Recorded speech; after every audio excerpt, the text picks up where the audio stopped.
Resumo sobre Luiz Inácio Lula da Silva. Lula nasceu no Agreste pernambucano em 1945. Mudou-se para São Paulo ainda na infância, e na adolescência tornou-se metalúrgico. Foi líder sindical na década de 1970 e liderou greves de trabalhadores. Participou da fundação do Partido dos Trabalhadores e tornou-se um dos líderes desse partido.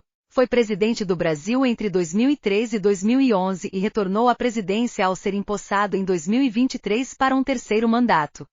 Luiz Inácio da Silva, posteriormente conhecido como Luiz Inácio Lula da Silva, nasceu em Caetés, município localizado no Agreste pernambucano, em 27 de outubro de 1945. Na ocasião do seu nascimento, Caetés não era emancipada e fazia parte do município de Garanhuns. Lula é originário de uma família humilde, e seus pais eram lavradores agricultores. As dificuldades que a família enfrentava motivaram seu pai, Aristides Inácio da Silva, a se mudar para Santos para trabalhar como estivador. Lá, ele procuraria tirar o sustento de sua família.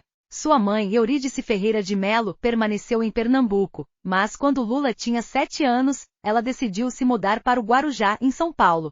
Chegando lá, ela encontrou Aristides vivendo com uma segunda família. Após breve convivência, a mãe de Lula decidiu viver sozinha com seus filhos. Em 1954, Eurídice mudou-se para a cidade de São Paulo, e Lula se juntou à mãe em 1956. Na infância, dividiu os estudos com o trabalho e atuava como ambulante e engraxate.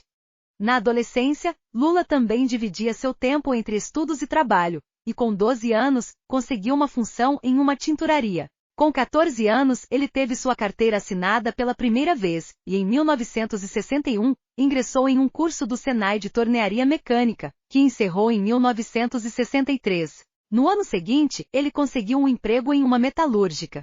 Foi nesse emprego que ele perdeu o seu dedo mínimo. O nome da empresa era Metalúrgica Independência, e o acidente aconteceu no turno da madrugada. O médico que o atendeu decidiu decepar o resto do membro, e a empresa teve que pagar uma indenização de 350 mil cruzeiros a Lula. Posteriormente, ele saiu dessa metalúrgica por querer aumento salarial. No final da década de 1960, Lula passou a frequentar sindicatos de trabalhadores metalúrgicos, e isso se deu por influência de um de seus irmãos, que era militante comunista. Lula passou a conciliar sua jornada como operário com as obrigações do sindicato, chegando a ser eleito para cargos importantes, como de primeiro secretário de um sindicato de metalúrgicos no ABC Paulista. Em 1975, Lula se tornou presidente de um sindicato de metalúrgicos no ABC Paulista, e nessa função, tornou-se uma personalidade influente entre os trabalhadores. No final da década de 1970, ele liderou grandes greves de trabalhadores metalúrgicos na região. Essas greves foram importantes porque marcaram o ressurgimento do movimento operário depois que a repressão dos militares havia aumentado em 1968. O envolvimento de Lula com as greves dos operários no ABC Paulista fez dele alvo da repressão da ditadura, e por isso, em 1980, ele foi preso e permaneceu no DOPS, Centro da Repressão, por 31 dias. Com as atividades sindicais, Lula fazia parte de um grupo de pessoas que debatia a formação de um partido que atuasse na defesa dos trabalhadores. O objetivo desse partido era atuar, no legislativo e executivo, na proposição de leis benéficas aos trabalhadores. Daí nasceu o Partido dos Trabalhadores PT em 1980. A atuação sindical e partidária de Lula ganhou força a partir daí. Em 1982, ele se candidatou a governador do estado de São Paulo, mas não foi eleito. Em 1983 foi apresentada a emenda Dante de Oliveira, que defendia o retorno do voto direto na eleição presidencial. Lula apoiou a emenda e engajou-se nas manifestações das diretas já. Em 1986 foi eleito deputado federal por São Paulo,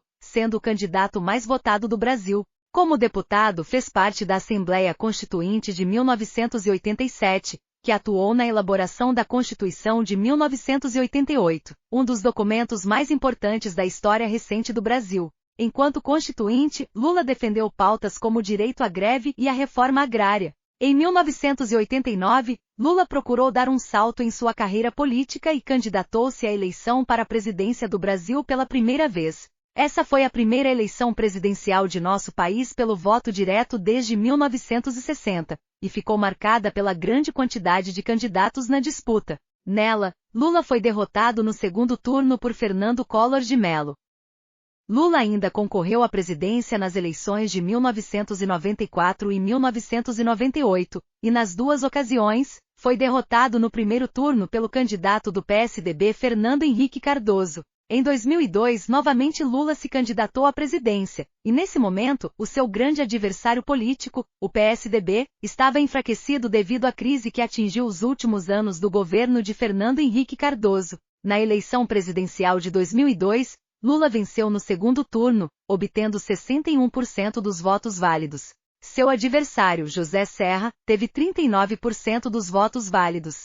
A vitória de Lula só foi possível por conta de sua aliança com grupos conservadores da política brasileira e sua promessa de que adotaria medidas pragmáticas para a economia, anunciando que respeitaria todos os compromissos que o Brasil possuía com o capital estrangeiro. Os símbolos dessa moderação no discurso político de Lula se deram pela carta aos brasileiros e pela escolha de seu vice, José de Alencar, político do Partido Liberal.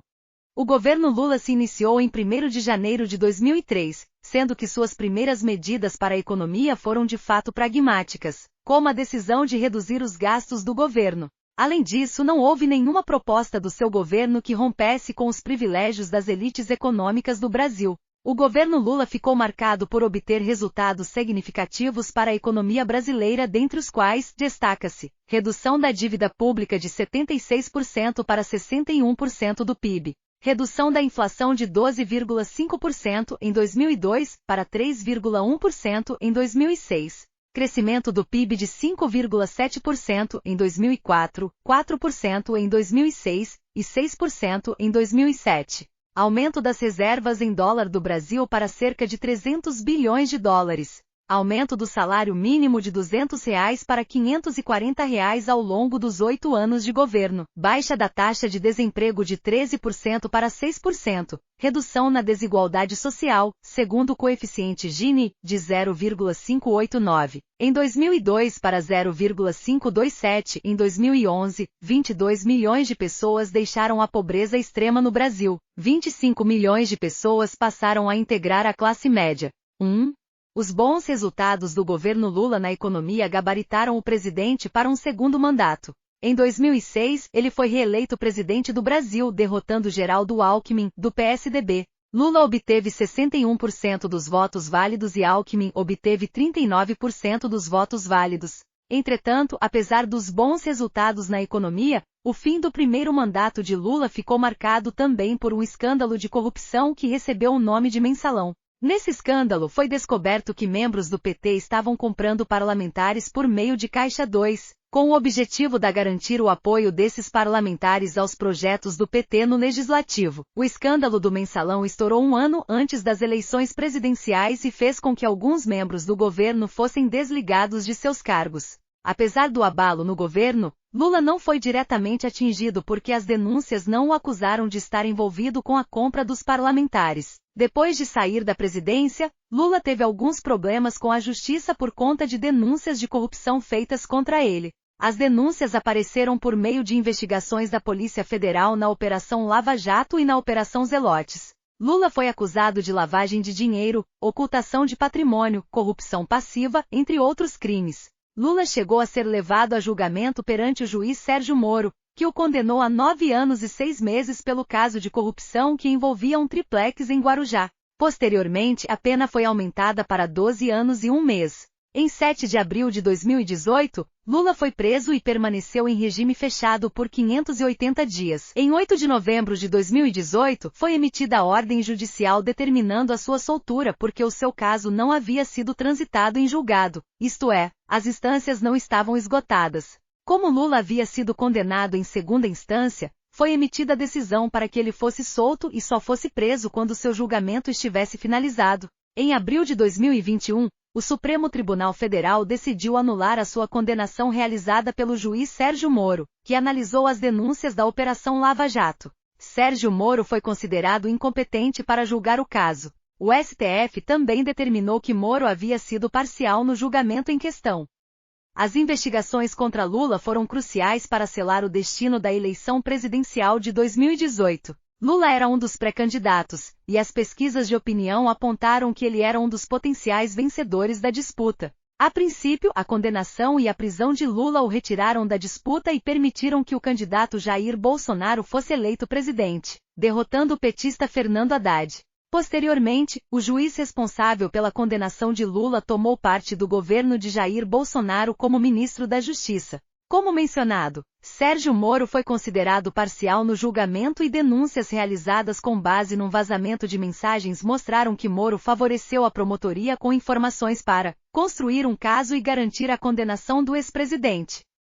Com a anulação da condenação, Lula pôde candidatar-se à presidência novamente. Em 2022, ele oficializou sua candidatura pelo PT e costurou um acordo político para ter Geraldo Alckmin, seu concorrente na eleição de 2006, como seu candidato a vice-presidente para o pleito de 2022. A escolha de Alckmin como seu vice foi uma estratégia para agradar ao eleitorado com posições de centro e centro-direita que não se alinhavam com Bolsonaro, então presidente do Brasil e candidato à reeleição. A campanha de Lula procurou defender a reconstrução econômica do Brasil, a defesa da democracia brasileira, além de tecer inúmeras críticas ao governo de Jair Bolsonaro, focando em escândalos de corrupção, declarações polêmicas e a condução ruim desse governo em relação à pandemia. A campanha eleitoral somada à popularidade de Lula teve sucesso, e ele obteve 48,43% dos votos no primeiro turno. A eleição presidencial de 2022 só foi decidida no segundo turno, e nessa etapa, Lula obteve 50,90% dos votos válidos, enquanto Jair Bolsonaro, presidente e candidato pelo Partido Liberal PL, obteve 49,10%.